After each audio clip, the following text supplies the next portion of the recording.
주 전 평범한 목요일 아침. 나는 아침 7시 30분에 두 아이를 학교에 보낼 준비로 분주했다. 그 일상의 소라는 갑작스럽게 울린 전화벨 소리에 잠시 중단되었다. 이렇게 이른 시간에 누가 전화를 했을까 궁금해하며 화면을 보니 낯선 지역 번호가 떠 있어 호기심은 더욱 커졌다. 여보세요, 나야. 나는 조심스럽게 전화를 받았다. 놀랍게도 수화기 너머의 목소리는 아내 지우였다. 나는 의아할 수밖에 없었다. 우리는 바로 전날 밤에도 통화를 마쳤기 때문이었다. 지우는 작은 마케팅 회사에서 근무하고 있었고 그녀의 갑작스러운 연락은 즉시 나의 주의를 끌었다.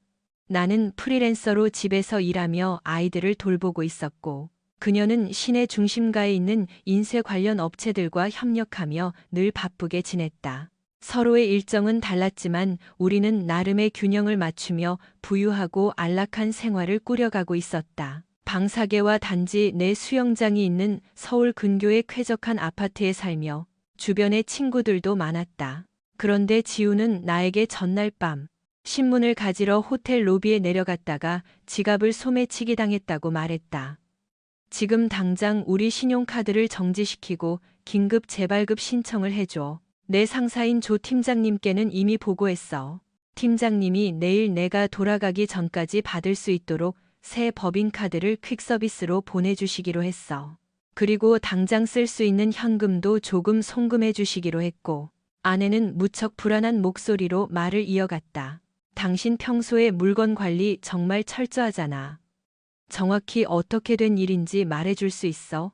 미안해, 내가 잠시 넋을 놓고 있다가 신문을 집으러 가면서 계산대에 지갑을 그대로 둔 것 같아. 읽을 거리를 챙겨서 돌아왔을 때는 이미 지갑이 사라진 뒤였어. 계산대 직원은 다른 손님을 응대하느라 바빠서 이상한 점을 못 봤대. 운전면허증도 그 안에 있는데 호텔 측에서 근처 쓰레기통을 다 뒤져보고 있어. 찾을 수 있으면 좋겠는데 안 그러면 오늘 회의 장소까지 택시를 불러야 할지도 몰라. 걱정 마. 신용카드 처리는 내가 빨리 할게. 내 부주의 때문에 정말 미안해. 지갑 안에 있던 현금 150만 원 정도 말고는 더 큰 피해가 없길 바랄 뿐이야. 다른 카드들은 천천히 재발급받으면 되니까. 다행히 화장품 가방은 방에 그대로 있어. 그녀는 아직 방에 있다며 내일 아침 발표 준비를 하겠다고 했다. 우리 애들은 잘 있어? 당신이랑 같이 있던 시간들이 벌써 그리워.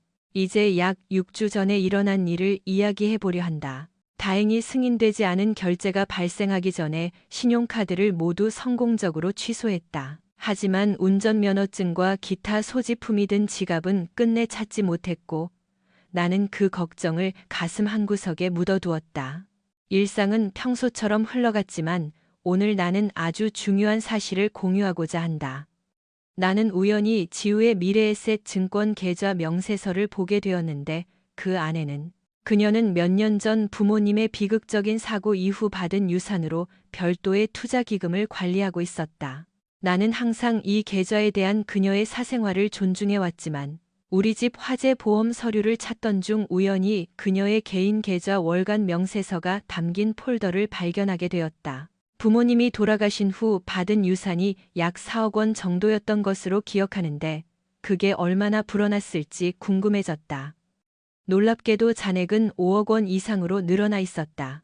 계좌 내역을 살펴보던 중 약 6주 전 머니마켓 펀드 MMF 계좌에서 400만 원이 인출된 것을 발견했다. 그녀가 그 돈을 어디에 썼는지 호기심이 생겨 더 자세히 조사해 보기로 했다. 그리고 놀랍게도 그녀가 지갑을 잃어버렸다고 했던 바로 그 도시의 어느 보석방에서 지갑 분실 며칠 후 거액의 수표를 발행했다는 사실을 알아냈다. 나는 그녀가 그 보석방에서 무엇을 샀는지 의문이 생겼다. 나에게 줄 선물을 샀다는 언급은 전혀 없었고 다른 누군가에게 보석을 사줬다는 이야기도 들어본 적이 없었다. 그녀에게 오빠가 한 명 있긴 했지만 오빠에게 400만 원짜리 선물이 왜 필요했는지 이해할 수 없었다. 고민 끝에 나는 컴퓨터를 켜고 해당 보석방의 웹사이트에 접속했다. 추가 연락을 위해 그들의 전화번호를 적어두었다. 나는 수화기를 들고 보석방으로 전화를 걸었다. 한 여성이 매장 대리인이라고 자신을 소개하며 무엇을 도와드릴지 물었다. 내 이름을 밝히고 내가 확인하고 싶은 거래 내역을 말한 뒤 구매한 제품에 문제가 있어 연락했다고 설명하며 가게에 보증 서비스가 있는지 물었다. 그녀는 컴퓨터로 거래 내역을 검색하더니 반지에 어떤 문제가 있느냐고 물었다. 나는 잠시 당황했다. 그녀가 어떤 종류의 반지를 샀단 말인가? 다행히 수화기 너머의 여성은 곧바로 설명을 덧붙였다. 아, 이 손님 기억나요. 저희 매장에 오셨을 때 무척 불안해 하셨거든요. 결혼 반지와 약혼 반지를 도둑 맞았다고 하시며 똑같은 디자인으로 재제작하고 싶어 하셨죠. 마침 저희가 비슷한 모델을 찾는데 꽤 애를 먹었거든요. 손님의 요구에 맞는 옵션을 찾기 위해 처음에는 회사 법인카드를 담보로 사용하셨고 나중에 비용 지불을 위해 수표를 보내주셨습니다. 반지 문제에 대해 말씀하시니 말인데 저희 매장은 그런 경우 90일 보증을 제공합니다. 혹시 다이아몬드 세팅이 헐거워졌나요? 이 상황은 정말 이해하기 힘들었다. 그녀는 나에게 지갑을 잃어버렸다고만 했지.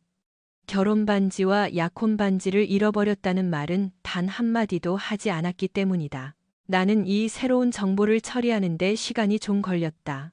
저기요, 나는 그 여성에게 말했다. 더 결정을 내리기 전에 아내와 이 문제를 먼저 상의해 봐야 할 것 같습니다. 나중에 다시 연락드릴게요. 말을 마치고 전화를 끊었다. 매장 직원은 좀 의아했겠지만 나의 혼란은 그보다 훨씬 컸다. 지갑을 소매치기 당했을 때 반지도 그 안에 있었다는 사실이 점점 명확해졌다. 하지만 다른 사람에게 자신의 기혼 상태를 숨기려는 의도가 아니었다면 왜 반지를 손가락이 아닌 지갑 속에 넣어두었을까? 내가 알기로 그녀의 직업상 결혼 여부를 밝히는데 어떠한 제약도 없었다. 하지만 만약 그녀가 특정 사회적 상황에서 미혼처럼 보이고 싶어 했다면 불길한 생각들이 머릿속을 스치기 시작했다. 집을 떠나 있을 때 외도를 고려했을지도 모른다는 생각이었다. 그 생각만으로도 구역질이 났다. 우리는 결혼한 지 11년이 되었고 8살 서준이와 6살 민서라는 사랑스러운 두 아이가 있었다. 나는 우리가 완벽한 결혼 생활과 이상적인 가정을 가졌다고 믿어왔다. 우리의 사생활은 나에게 무척 만족스러웠고 최소한 내가 믿어온 바는 그랬다. 그녀는 한 달에 한 번 출장을 갔고 먼 도시에서 2박 3일 정도 머물렀다. 만약 그녀가 그런 짓을 하려 했다면 출장은 아주 은밀한 기회가 되었을 것이다. 결혼 반지를 잃어버린 것이 그녀에게 큰 스트레스였던 모양인지 그녀는 원래 반지와 똑같은 대체품을 사기로 결정한 듯했다. 나는 예전에 넉넉지 못한 형편의 그 반지들을 샀기에 아주 고가는 아니었고 비슷한 복제품을 만드는데 비용이 그리 많이 들지는 않았을 것이다. 그녀는 보험사에 도난 신고를 했을 수도 있지만 지갑을 정말 호텔에서 도둑 맞았다면 내가 이미 알았을 것이다. 그녀는 호텔 측에 신고를 했어야 했다. 나는 그녀가 무엇을 분실했다고 말했는지 궁금해졌다. 나는 해당 호텔의 연락처를 찾아 전화를 걸었다. 아내의 소지품 도난 사건과 관련된 기록이 있는지 물었고 놀랍게도 그들은 사건 경위서가 있다고 확인해 주었다. 나는 팩스로 사본을 보내달라고 요청했고 곧바로 서류를 받았다. 경위서는 지우가 직접 작성하고 서명한 것이었다. 진술서에서 지우는 호텔 연회장에서 춤을 추던 중 지갑을 도둑 맞았다고 적었다. 그녀는 지갑을 자기 좌석에 두었는데 그녀가 돌아왔을 때 지갑은 감쪽같이 사라져 있었다. 지우는 경찰에 신고하는 것을 주저했다는 점도 명확히 기재했다. 이 정보를 접하며 내 생각은 얽히고 설켰다. 내가 발견한 사실들이 암시하는 충격적인 결말에 압도당했다. 그녀는 도난당한 반지에 대한 진실을 숨겼을 뿐만 아니라 단순한 부주의로 잃어버렸다는 거짓말까지 지어내 나를 속였다. 다른 설명이 가능할 수도 있겠지만 내 머릿속은 온통 불길한 추측들로 가득 찼다. 분명히 나는 이 일의 진상을 밝혀내야 했다. 그 반지들의 행방을 알아내지 못한다면 이 의구심은 내 마음을 갉아먹고 나를 미치게 만들 것이었다. 점점 확실해지는 사실은 그녀가 낯선 남자와 춤을 추고 있을 때 그 반지들이 지갑 안에 있었다는 점이다. 사건 발생 후 몇 주가 지났고 그녀는 며칠 뒤 또 다른 출장을 떠날 예정이었다. 나는 그녀의 이번 일정에 대해 더 자세한 정보를 수집해야 한다는 것을 깨달았다. 집 밖에서 그녀가 저녁 시간을 어떻게 보내는지, 다른 남자들과 어울리는지 알고 싶었다. 어쩌면 반지를 잃어버린 사건이 나에게는 행동을 취하라는 경종이었을지도 모른다. 나는 그녀의 행동을 다시 검토하고 싶었다. 만약 그녀의 부정행위를 발견한다면 그것은 우리 결혼 생활의 종말을 의미한다는 것을 알고 있었다. 비록 그것이 우리 아이들에게 어떤 영향을 미칠지 무척 두려웠지만 말이다.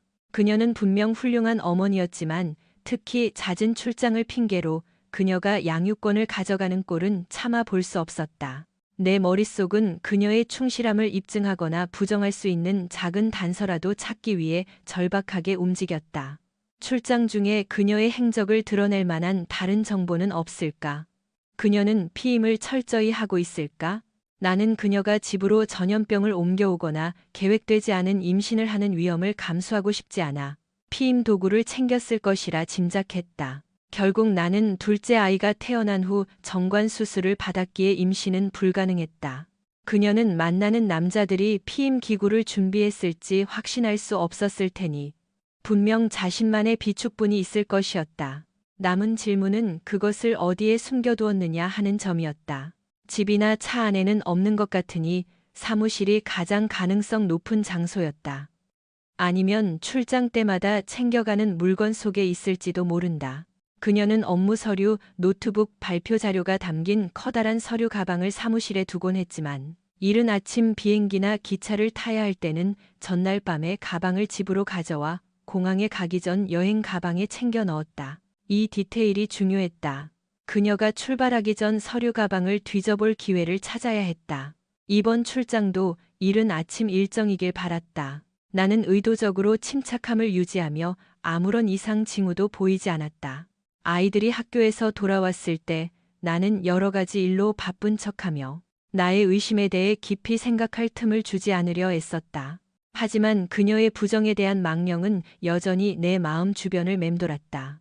지우가 퇴근하고 돌아왔을 때 나는 저녁 준비를 하느라 정신이 없었다. 실수로 콩유리가 든 접시를 엎질러 바닥이 엉망이 되었다.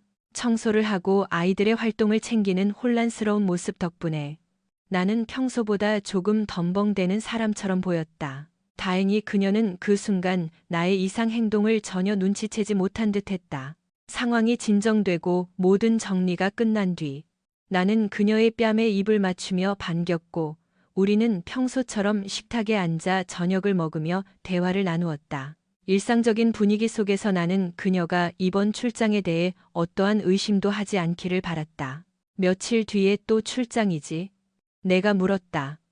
응, 그녀는 별 기대 없다는 듯 대답했다. 늘 하던 일이야. 별로 기대되지는 않아. 호기심이 나를 부추겨 더 깊이 묻게 만들었다. 그 일이 그렇게 싫으면 다른 부서로 옮겨보는 건 어때? 당신 회사에서 오래 일했으니 회사 운영의 여러 측면을 잘 알잖아. 어떤 자리든 잘 적응할 수 있을 것 같은데. 그녀는 내근직으로 옮기기 전에 현장 경험을 더 쌓고 싶다고 말했다. 하지만 나는 아이들을 핑계로 그녀의 양심을 살짝 건드려 보았다. 당신이 집에 없으면 정말 보고 싶어. 죄책감을 유발하길 기대하며 덧붙였다. 알아, 여보, 미안해. 그녀가 동정 어린 말투로 대답했다. 나도 가족들이 정말 보고 싶어. 나는 더 자세히 캐물었다. 그래서 이번엔 정확히 어디로 가는 거야? 몇 시에 출발해? 그날 아침. 출발하기 전에 우리가 함께 있을 시간을 갖기 위해 나는 그녀의 눈을 똑바로 쳐다보았다. 아이들이 우리 대화를 들을 수 있다는 것을 의식하면서 말이다.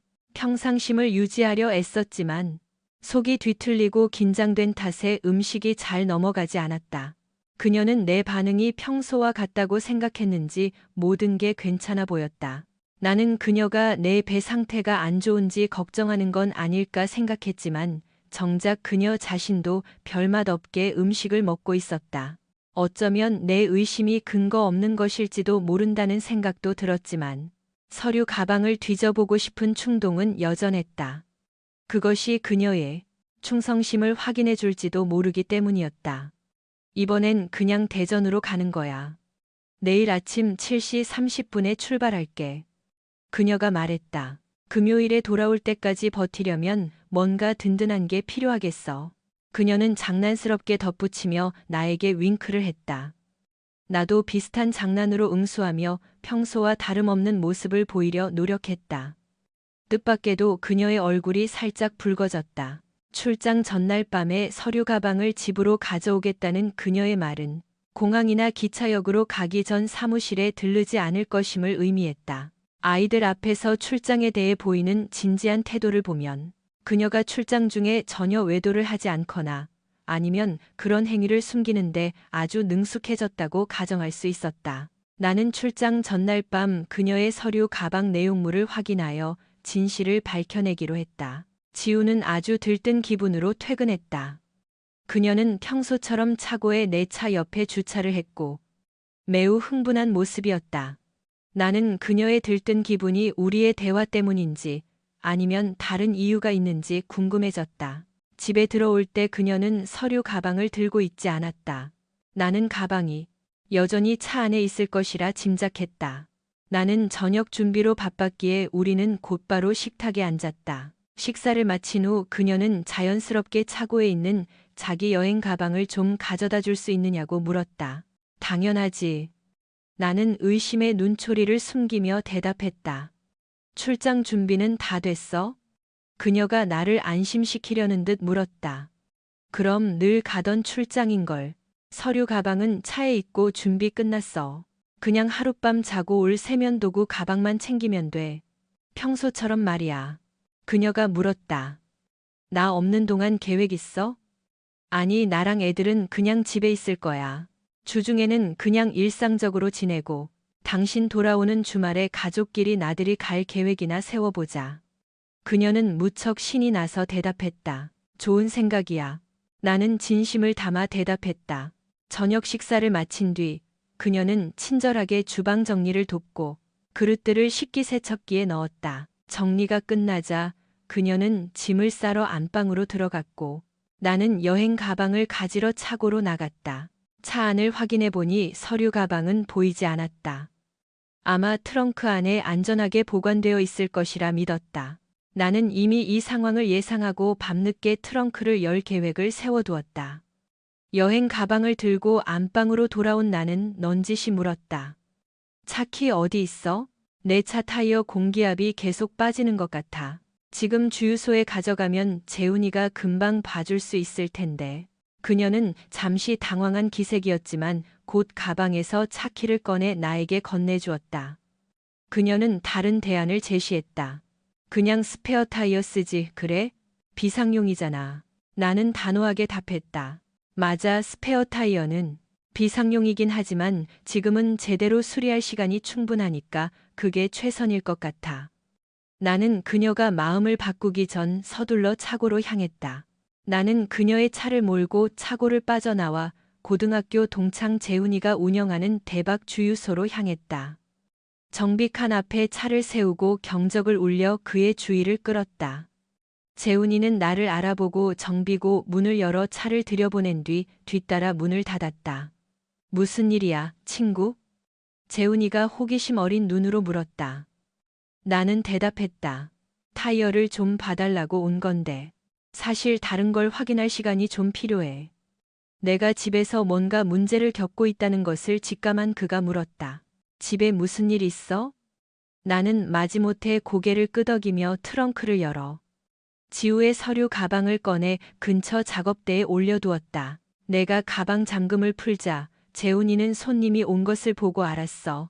손님 왔네. 천천히 해, 친구. 라고 말하며 주유소 옆 작은 매점으로 돌아갔다. 나는 가방 안을 꼼꼼히 뒤지기 시작했다. 아무것도 흐트러뜨리지 않으려 주의하며 손을 뻗어 가방 덮개 쪽 수납칸을 살피던 중 내 눈길을 끄는 물건 하나를 발견하고 경악했다. 그것을 꺼내들자 심장이 요동쳤다. 내 가슴이 턱 막히는 것 같았다. 그것은 이미 개봉된 콘돔 상자였고 3개 정도가 비어 있었다. 나의 최악의 두려움이 현실이 된 순간이었다. 나는 조심스럽게 상자를 원래 자리에 두고 가방을 닫았다. 다시 트렁크에 넣고 문을 잠갔다. 때마침 재훈이가 돌아와 물었다. 찾던 건 찾았어? 도대체 무슨 일이야? 그의 목소리엔 호기심이 가득했다. 그런 것 같아.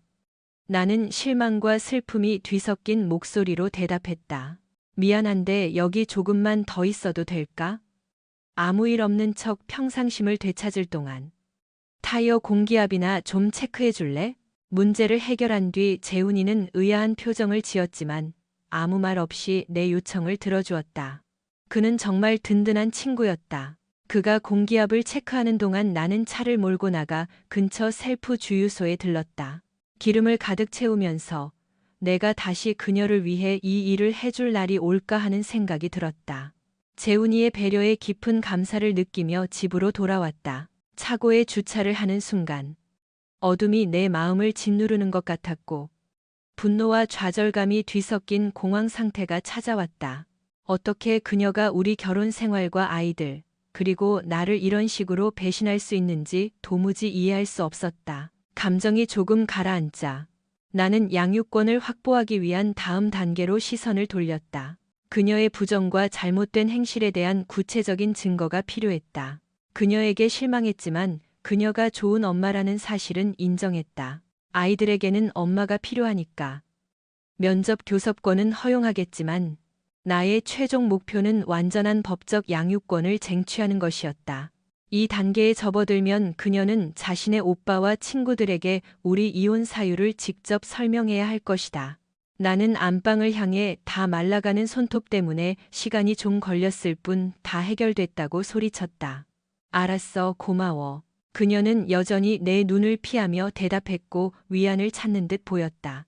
나는 주방에서 캔맥주 하나를 꺼내 거실 소파에 앉아 아이들과 함께 TV 프로그램을 시청했다. 약 30분 뒤 지우가 거실로 들어와 내 옆에 앉았다. 그때쯤 내 감정은 가라앉았지만 한때 행복했던 우리 가족이 이제 과거의 일이 될 것이라는 생각에 깊은 슬픔이 밀려왔다. 그런데 갑자기 지우가 더 가까이 다가왔다. 그녀는 나에게 몸을 기댔고 내 귀에 대고 속삭였다. 오늘 밤 준비됐어? 나는 맥주를 한 모금 마신 뒤 대답했다. 준비는 됐는데 배가 좀 아프네. 지우는 안타까워하며 답했다. 어머, 아쉽다 여보. 나는 그녀를 가만히 안아주었고 지우는 부드럽게 말했다. 사랑해. 나는 복잡한 감정과 싸우며 본능적으로 그녀의 어깨를 감싸 안았다. 배신감에도 불구하고 내 마음속엔 여전히 그녀에 대한 감정이 조금 남아 있었다. 나는 그녀가 왜 그랬는지 묻고 싶었다. 단순한 자극 때문이었을까? 아니면 내가 줄 수 없는 더 깊은 교감을 원했던 것일까? 아마 영원히 다 이해할 수는 없겠지만 분명한 것은 그녀에 대한 나의 신뢰가 완전히 파괴되었다는 사실이었다. 우리는 함께 아이들을 재웠다. 그녀가 우리의 어린 천사들에게 굿나잇 키스를 하는 모습을 보며 나는 내일 아침이면 그녀가 다른 곳으로 떠날 것이라는 사실을 되새겼다. 아이들은 엄마의 잦은 출장에 익숙해져서인지 별다른 불안감을 보이지 않았다.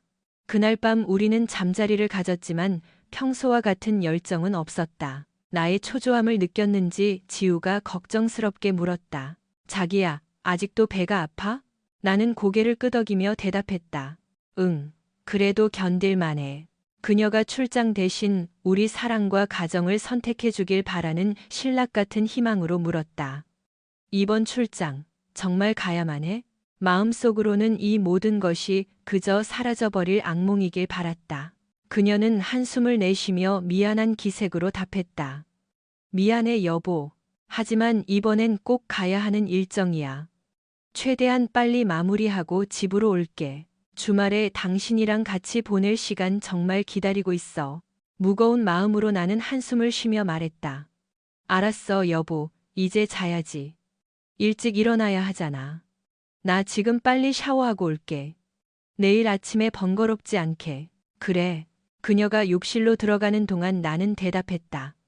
충동적인 이끌림에 나는 그녀의 여행 가방을 열어 무엇을 챙겼는지 확인했다. 겉에 놓인 옷들은 평범한 비즈니스 복장이었지만 더 깊이 살펴보니 그녀가 가진 것 중 가장 관능적인 란제리와 입었을 때 무척 섹시해 보이는 검은색 칵테일 드레스가 들어있었다. 나는 그녀의 사적 공간을 존중하는 척하며 조심스럽게 모든 것을 원래대로 돌려놓고 침대에 누웠다. 그날 밤 나는 한숨도 자지 못했고 새벽 5시경 지우가 움직이는 소리를 들었다. 그날 아침 나는 침대에 그대로 누워 평소처럼 작별 인사를 하지 않았다. 피로와 슬픔이 뒤섞인 기분이었다. 그녀는 떠나기 전 내 뺨에 입을 맞추며 물었다. 아직 몸이 안 좋아? 나는 그저 고개를 끄덕이며 내 마음의 혼란을 억눌렀다. 차고 문이 닫히는 소리가 들리고 나서야 나는 침대에서 일어나 샤워를 했다. 오늘이 무척 힘든 하루가 될 것임을 직감했다. 아이들을 학교에 보내고 아침을 먹은 뒤 나는 전화번호부와 인터넷을 뒤져 사설 탐정 사무소를 찾았다. 나의 주된 기준은 전국적인 네트워크를 가진, 특히 지우가 가는 도시에 지점을 둔 업체를 찾는 것이었다. 몇 군데 연락한 끝에 그녀가 방문하는 지역에 지점이 있는 업체를 찾아냈다. 나는 그들이 필요한 정보를 제공해 줄 수 있기를 바라며 오전 미팅을 예약했다. 다음 일정은 이혼 전문 변호사를 찾는 일이었다. 친구가 추천해준 변호사의 연락처를 찾아 전화를 걸었다. 나는 이 험난한 과정을 이끌어줄 조력자가 필요했기에 오후 상담을 예약했다. 탐정 사무소에 도착한 나는 나의 우려사항을 설명하고 그녀가 집을 비운 밤의 행적을 조사해달라고 의뢰했다. 식별을 돕기 위해 그녀의 사진과 출장 경로 정보를 제공했다. 그들은 업무 시간이 끝나면 즉시 그녀의 활동을 보고하고 사진 증거를 수집하겠다고 약속했다. 원활한 소통을 위해 그들은 대전 지점에서 정보를 받아 이메일로 보내주기로 했고 월요일 아침까지 종합 보고서를 제공하겠다고 확언했다. 그들의 확신에 찬 태도에 만족하며 나는 다음 단계로 넘어갔다. 나는 그들의 서비스 비용으로 상당한 금액을 선입금했다. 그들은 결정적인 사진을 찍지 못할 수도 있지만 가능한 한 많은 정황 증거를 확보하겠다고 했다. 나는 그것으로 충분하다고 답했다. 오후에 변호사와의 상담이 이어졌다. 변호사는 우리 지역이 유책주의를 어느 정도 반영하지만 내가 아이들의 주 양육자라는 점이 양육권 판결에 유리하게 작용할 것이라고 설명했다. 이것은 나에게 매우 중요한 문제였다. 나는 지우가 충분한 면접 교섭권을 갖게 되겠지만 재산은 절반씩 나누게 될 것이며 수입이 비슷하므로 위자료 청구는 큰 의미가 없을 것이라는 설명을 들었다. 하지만 내가 양육권을 갖게 되면 지우가 양육비를 부담해야 할 의무가 생긴다. 그녀가 받은 유산에 대해서는 나는 전혀 관심이 없었기에 그녀가 온전히 가져가도록 둘 생각이었다. 나의 최우선 순위는 아이들의 행복이었기에 변호사에게 필요한 서류 준비를 지시했다. 나는 월요일에 성격 차이 및 혼인을 지속할 수 없는 중대한 사유로 이혼 소장을 접수하기로 했다. 또한 이혼 확정 후 그녀가 즉시 집에서 나가는 조건에 동의할 것을 요구했다. 변호사는 내가 아이들의 보호자로서 이 요구를 할 권리가 있음을 확인해 주었다. 우리는 아이들이 성인이 되면 집을 팔아 수익금을 나누기로 합의했다. 변호사 사무실을 나오며 나는 삶이 다시 앞으로 나아갈 것이라는 묘한 만족감을 느꼈다. 반면 지우는 자신의 행동에 대한 대가를 치르게 될 것이었다. 나는 그 순간 극심한 배신감을 느꼈다. 하지만 당장 재정이나 보험, 기타 법적 문제를 서둘러 처리하지는 않았다. 이혼 소장을 보낸 뒤에도 충분한 시간이 있을 것이라 생각했기 때문이다. 그녀에게는 유산이 있으니 공동예금에서 자기 몫을 챙기지 못하더라도 걱정할 필요는 없을 터였다. 금요일 오후 지우가 돌아왔을 때 나는 집 근처 버스 정류장에서 아이들과 함께 그녀를 맞이했다. 집에 온 지우에게 세탁을 도와주겠다고 정중히 제안했지만 그녀는 자기가 직접 하겠다며 완강히 거절했다. 나는 속으로 쓴 웃음을 지으며 내가 얼마나 얄깬 게 굴었는지 생각했다. 그녀가 왜 직접 빨래를 하고 싶어 하는지 나는 완벽히 이해하고 있었다. 그녀에게는 혼외 관계의 흔적을 지우는 것이 무엇보다 중요했을 것이다. 그날 밤 침대에서 지우는 내 배 상태를 걱정하며 병원에 꼭 가보라고 권했다. 이 증상이 너무 오래 간다는 것이었다. 나는 재밌다는 듯 친구가 추천해준 새로운 약을 먹어볼 생각이라고 답했다. 만성적인 복통을 해결하기 위해 새로운 방법을 써보겠다고, 곧 예전처럼 건강해져서 당신 곁으로 돌아가겠다고 낙관적인 태도를 보였다. 우리가 서로를 껴안았을 때 그녀는 나직이 보고 싶었다고 속삭였다.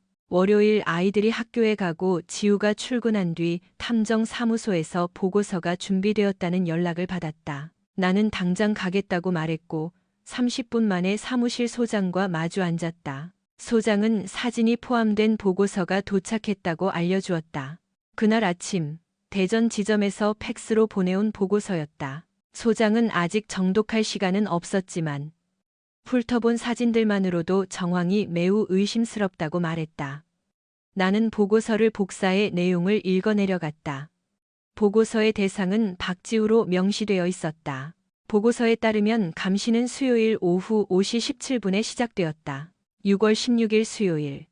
대전 메리어트 호텔 로비에서 서울 사무소에서 제공한 사진과 대조하여 그녀의 신원을 확인했다. 보고서를 자세히 보니 그녀는 회사의 사원증을 목에 걸고 있어 신원이 더욱 확실했다. 또한 보고서는 대상자의 동선을 상세히 기록하며 그녀가 서류 가방을 들고 엘리베이터를 탔음을 명시했다. 직원이 동행하여 그녀가 오후 5시 23분에 414호실에 도착한 것을 확인했다. 중요한 점은 당시 그녀가 혼자였다는 사실이다. 또한 보고서에는 증거 1A로 분류된 사진이 포함되어 있었는데 방에 들어가기 전 비즈니스 복장을 한 그녀의 모습이었다. 사진 속 그녀는 여전히 반지를 끼고 있었다. 이 사진은 휴대전화로 은밀하게 촬영된 것이 분명했다. 보고서에 따르면 요원들은 대상자의 방 맞은편 객실을 빌려 대기했다. 오후 6시 31분. 대상자가 방을 나와 엘리베이터로 향한다는 신호가 포착되었다. 1분 뒤인 6시 32분. 대상자는 엘리베이터에서 내려 로비로 들어섰다. 보고서는 그녀가 참고 자료 1B에 기술된 복장을 하고 있었다고 기록했다. 자료 1B를 확인해 보니 지우는 짧은 검은색 칵테일 드레스에 하이힐을 신고 있었다. 그녀는 내가 결혼 10주년에 선물한 목걸이도 차고 있었다. 그러나 가장 충격적인 것은 왼손 약지에 반지가 없다는 사실이었다. 사진은 그녀가 반지를 빼놓았음을 명확히 보여주고 있었다. 보고서에 따르면 요원들은 1분 뒤인 6시 32분. 대상자는 엘리베이터에서 내려 로비로 들어섰다. 지우는 짧은 검은색 칵테일 드레스에 하이힐을 신고 있었고 내가 선물한 목걸이를 하고 있었다. 하지만 그녀의 왼손에는 결혼 반지가 없었다. 사진은 그 공백을 선명하게 비추고 있었다. 사진 1D로 분류된 사진 1D는 지우와 한 남자가 식당의 프라이빗한 부스에 앉아 서로를 꽉 껴안고 열정적으로 입을 맞추는 장면을 담고 있었다. 밤 8시 51분에 촬영된 그 사진 속에서 두 사람의 유대감은 무척이나 강렬해 보였다. 보고서는 두 사람이 식당을 나와 지우의 객실층으로 향하는 엘리베이터를 탔다고 기록했다. 사진 1이라는 라벨이 붙은 또 다른 사진은 밤 11시 13분. 지우와 그 남자가 그녀의 방인 414호로 들어가는 순간을 포착했다. 사진 속 지우는 약간 취한 듯 보였지만 저녁의 일들에 무척 만족해하는 표정이었다. 그 남자는 새벽에 지우의 방에서 나와 건물을 떠났다. 보고서에는 안태수라는 이름으로 등록된 차량 번호판 정보가 포함되어 있었으며 그는 대전광역시 유성구에 거주하는 기혼자로 두 아이의 아버지였다. 보고서를 더 읽어보니 지우는 다음 날 밤에도 다른 남자와 똑같은 행동을 반복했다. 보고서 끝에는 대전 조사관의 서명이 있었다. 이 발견은 나를 극심한 불안과 분노로 몰아넣었다. 내 아내가 이토록 방탕한 생활을 하고 있었다니. 집 밖에서 그녀가 보낸 삶은 끔찍했고 나는 그녀의 행동을 도저히 용납할 수 없었다. 그것은 내가 상상할 수 있는 최악의 시나리오를 넘어선 배신이었다. 결혼 반지를 잃어버렸다는 사건조차 그녀의 부주의한 행실을 막지 못했다. 탐정에게 잔금을 지불한 뒤 감사를 표하고 사무실을 나왔다. 나는 만약을 대비해 보고서 내용을 CD 2장에 복사해 두었다. 집에 도착하자마자 나는 곧장 이혼 변호사에게 전화를 걸었다. 서류 준비 상태와 진행 상황을 확인했다. 변호사는 망설임 없이 소장을 접수할 준비가 되었다고 답했다. 나는 절차를 시작하라고 지시하며 특히 다음 날 그녀의 직장으로 소장을 공시 송달해 달라고 강력히 요청했다. 변호사는 매끄럽게 처리될 것이라 확언하며 직장 주소를 물었고 나는 즉시 제공했다. 나의 의도는 명확했다. 법적 절차 과정에서 그녀에게 모욕감을 주고 싶었다. 직장에서 이혼 서류를 받게 하는 것은 나의 복수심을 충족시킬 뿐만 아니라 그녀에 대한 일종의 정의 구현이었다. 그날 밤의 행적들은 우리 사이에 더 이상 사랑이 남아있지 않음을 증명했다. 지우는 뭔가 잘못되었다는 것을 직감한 듯 내가 뭔가 불길한 사실을 알아차렸을지도 모른다는 의심을 품은 것처럼 보였다. 그녀가 직접적으로 불안감을 드러내지는 않았지만 내가 빨리 회복하기를 바란다는 말을 건넸다. 흥미롭게도 그녀는 평소보다 다소 조심스러운 태도를 보였으나 나는 아무런 대꾸도 하지 않고 그저 무시했다.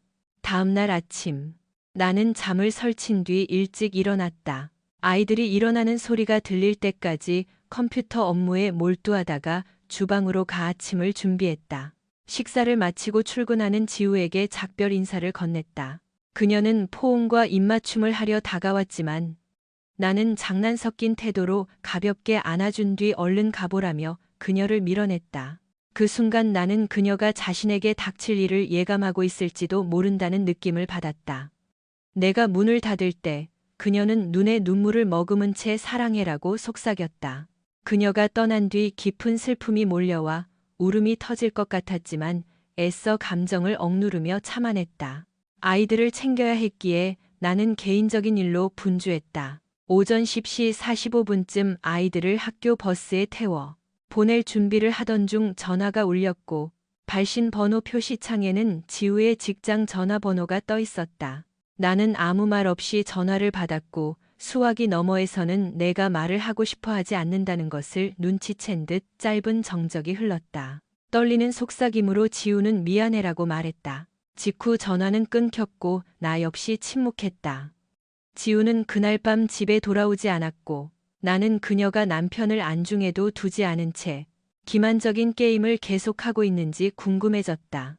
나의 분노가 정당하다는 것을 알면서도 내가 그녀에게 너무 가혹한 것은 아닌지 스스로에게 묻기도 했다. 아이들은 엄마가 집에 오지 않자 슬퍼했고 나는 아이들을 달래기 위해 어디에 있는지 물어보는 아이들에게 적당히 둘러대며 저녁에 맥도날드에 데려가 기분을 풀어주었다. 다음 날 아침 지우가 전화를 걸어 간곡히 부탁했다. 여보, 집에 가서 내 짐 좀 챙겨와도 될까? 우리 얘기 좀 해. 처음엔 죄책감이 들었지만 곧 사라졌다. 나는 차분하게 대답했다. 오전 9시에서 12시 사이에 오는 건 어때? 나는 말을 이었다. 그때는 나랑 애들이 집에 없을 테니까. 우리의 대화에 대해서는 그녀가 이혼 서류에 서명하고 공증을 마쳐 제출한 뒤에야 내 변호사 사무실에서 개인적으로 만날 것이며 그때서야 그녀의 이야기를 들어주겠다고 분명히 못 박았다. 수화기 너머로 지우의 흐느낌이 들려왔고 그녀는 알았어라고 답했다. 곧 전화는 다시 끊겼다. 그녀는 이혼 서류에 서명했고 6개월 뒤 우리의 결혼 생활은 공식적으로 종결되었다. 알고 보니 그녀는 외도 기간 중 임신을 한 상태였다. 불행히도 그녀가 마지막 불륜 상대에게 이 사실을 숨기려 했을 때 피임에 실패했던 것이다. 출산 예정일이 다가오고 있었기에 내가 보석방 영수증을 통해 그녀의 부정을 발견하지 못했더라도 진실은 머지않아 밝혀졌을 것이다. 들리는 소문에 의하면 그녀는 다시 데이트를 시작했다고 한다. 만약 그녀가 재혼할 의사가 있다면 나는 그녀의 미래 남편에게 그녀의 부정직함에 대해 솔직히 경고할 생각까지 하고 있었다. 그녀가 다른 사람을 속이고 상처 주는 일은 더 이상 없어야 했기 때문이다. 우리는 변호사 사무실에서 한 번 더 만났고 대화 중에 나는 내 생각을 그녀에게 전달했다. 그녀는 이혼 결정을 재고해 달라며 그동안 얼마나 힘들었는지 호소했다. 나의 목적은 그녀가 아이들에게 자유롭게 접근하지 못하도록 하는 것이었지만 나는 더 이상 그녀를 신뢰할 수 없다고 설명했다. 그러자 그녀는 정신과 상담을 받았으며 색정광 림포매니아 진단을 받았다고 털어놓았다. 그녀는 자신의 욕구가 이제 통제되고 있다고 주장하며 근거 없는 변명을 늘어놓았다.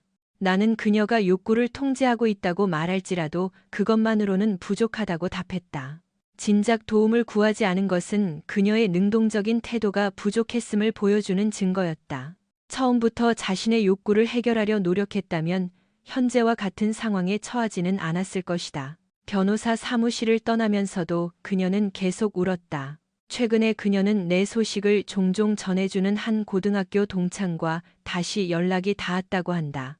그 친구가 밤업소에서 일한다는 사실을 알게 되었는데 그는 주말 밤마다 내가 다니던 나이트클럽에서 내 전처를 목격했다고 전해주었다. 그녀는 매번 다른 남자들과 어울리며 도발적인 행동을 일삼고 있었다. 내 아이들에게 그런 무책임한 어머니가 있다는 사실이 가슴 아팠다. 아마 내 전처는 색정광에서 영영 회복되지 못한 모양이다. 지우의 친구 중 한 명도 나에게 전화를 걸어 지우의 건강 상태가 좋지 않다고 알려주었다. 전처에게 나의 도움이 필요하다는 것이었다. 그녀가 방탕한 생활을 이어가다 헤르페스에 걸려 도움을 구하고 있다는 소식이었다. 동정심이 생기긴 했지만 나는 어떠한 도움도 줄 수 없으며 돕고 싶지도 않다는 점을 분명히 했다. 지우는 스스로 그런 삶을 선택했고 그로 인한 건강 문제 또한 그녀가 감당해야 할 몫이었다. 나는 다시 데이트를 시작했고 특별한 사람을 만난 것 같다. 그녀는 내 또래의 이혼녀로 전 남편의 외도를 발견하고 결코 용납하지 않은 강단 있는 여성이었다. 그녀는 내가 진심으로 존경하는 강인함과 회복 탄력성을 지니고 있었다. 우리 아이들도 그녀를 좋아하는 것 같다. 우리의 관계는 자연스럽게 발전하고 있으며 우리의 관계를 한 단계 더 높은 수준으로 끌어올리는 것을 고려하는 것은 이제 시간 문제일 뿐이다.